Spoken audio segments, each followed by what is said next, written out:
The faith journey of a 91-year-old man. Samuel Whitaker's life spanned over 91 years, each one etched with moments of hardship, loss, and triumph. Yet through it all, his faith in God was the anchor that held him steady in the stormy seas of life. From a humble, difficult childhood to the trials of war and personal loss, Samuel's journey was a testament to the unyielding power of belief. His story is a reminder that faith isn't just about the good times, but about holding on even when the world seems to fall apart. Early years, struggling to understand faith. Samuel was born on a bitterly cold winter morning in 1933, in the small rural town of Ashford, Tennessee. The Whitaker family was poor, with his father working as a farmer and his mother as a homemaker. They lived in a small wooden house that creaked and groaned with every passing season. Yet, despite their poverty, Samuel's mother always maintained a sense of peace.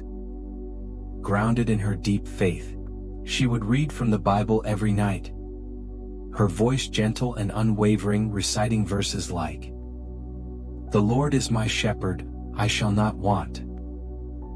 Psalm 23 verse 1. These words were like a balm to her weary soul. But for young Samuel they were difficult to grasp. He would often wonder, if the Lord is our shepherd, why is there so much suffering in the world? At the age of 8, Samuel's world was shaken when his father died in a tragic farming accident. His mother, though devastated, did not waver in her faith. She continued to pray every night, even though the burden of raising 4 children alone was overwhelming. Samuel, confused by the loss, began to question God's goodness.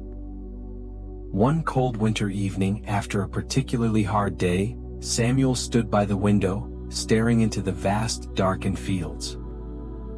The wind howled outside, and the silence inside seemed suffocating. He whispered, "God, are you even real? Can you hear me? Why did you take him from us?"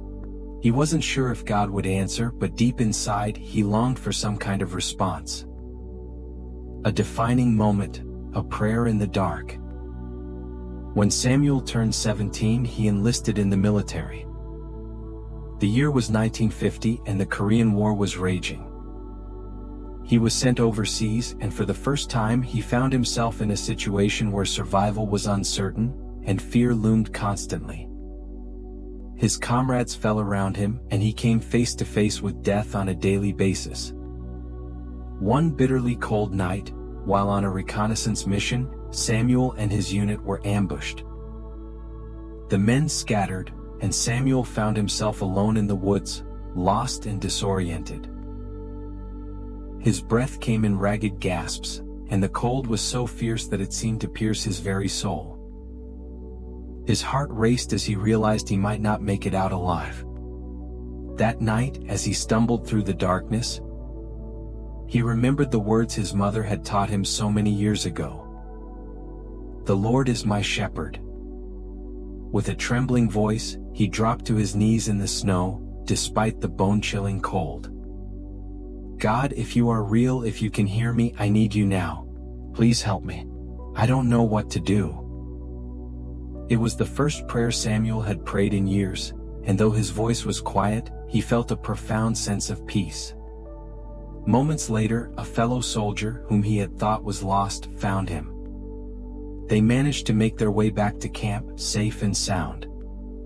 That night, Samuel knew that his prayer had been answered, though he couldn't fully understand how or why. But his faith, though fragile, had been reignited. From that moment on, he never doubted that God had been with him in the darkest of moments. Loss and suffering, faith in the face of tragedy. After the war, Samuel returned to his hometown and married Martha, a woman he had loved since his youth. Together they built a family and a life.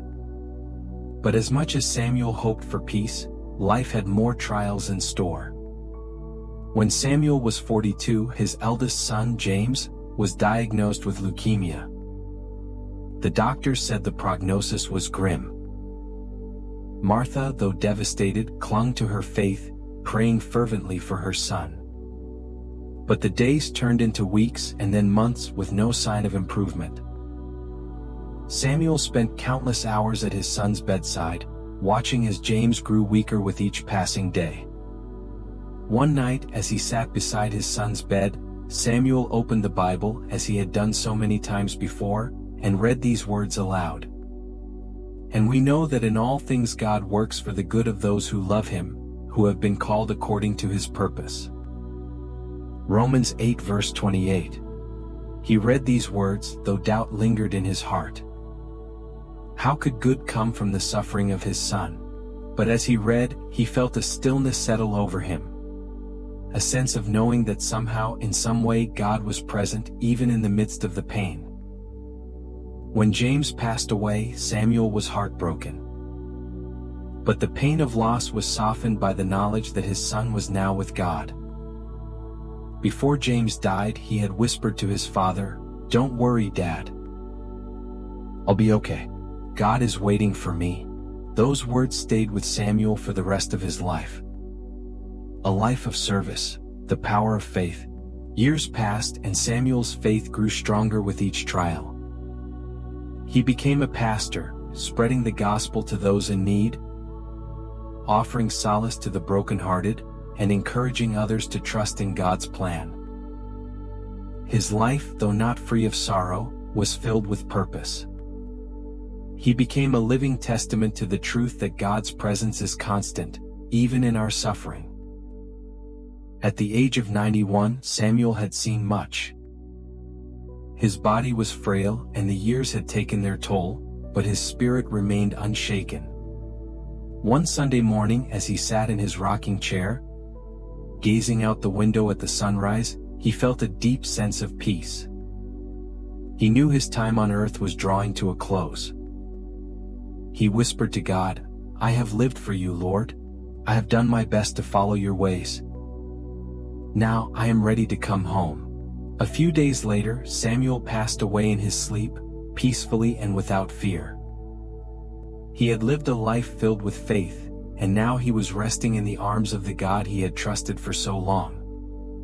The legacy of Samuel Whitaker. Samuel's life was not without pain, but through every trial, he found strength in the promises of Scripture. His faith was a beacon of light in the darkest times. He showed that faith is not a passive belief, but an active trust in God's goodness, even when life is hard. As the Apostle Paul wrote in 2 Corinthians 12 verse 9, "But he said to me, 'My grace is sufficient for you, for my power is made perfect in weakness. Therefore I will boast all the more gladly of my weaknesses, so that the power of Christ may rest upon me.'" Samuel Whitaker's story reminds us that God does not promise an easy life, but he does promise to be with us through every hardship. Samuel's life was a living example of how to hold on to faith. Not when everything is easy, but when everything is uncertain. In his final moments, Samuel found peace, knowing that he had fought the good fight, had finished the race, and had kept the faith. 2 Timothy 4 verse 7.